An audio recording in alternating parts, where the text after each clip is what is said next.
السلام علیکم۔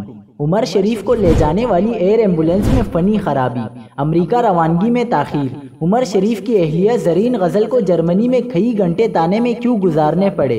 کیا آپ حالات حاضرہ سے آگاہی حاصل کرنا چاہتے ہیں؟ خبر کے پیچھے چھپے اصل حقائق جاننا چاہتے ہیں تو ابھی سبسکرائب کیجئے دل مل پاکستان کو اور ساتھ ہی گھنٹی کے نشان پر کلک کر دیں۔ آپ کو بتاتے چلیں کہ معروف اداکار عمر شریف کی جرمنی سے امریکہ روانگی میں مزید تاخیر ہو گئی ہے۔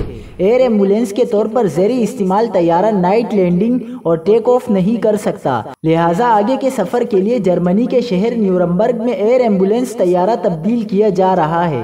عمر شریف کے خاندانی ذرائع کا کہنا ہے کہ عمر شریف کی طبیعت بہتر ہے اور وہ نیورمبرگ کے مقامی اسپتال میں داخل ہیں۔ دوسری جانب ایئر ایمبولینس میں عمر شریف کی ہمسفر ان کی اہلیہ زرین غزل کے پاس جرمنی کا ویزا نہیں تھا، جس کی وجہ سے وہ ایئرپورٹ سے باہر نہیں جا سکتی تھی اور اپنے شوہر کی اسپتال میں نگہداشت نہیں کر پا رہی تھی۔ انہیں ہنگامی ویزے کے لیے پولیس سے رجوع کرنا پڑا۔ زرین غزل کو کم از کم 4 گھنٹے نیورمبرگ ایئرپورٹ کے قریبی تھانے میں گزارنے پڑے۔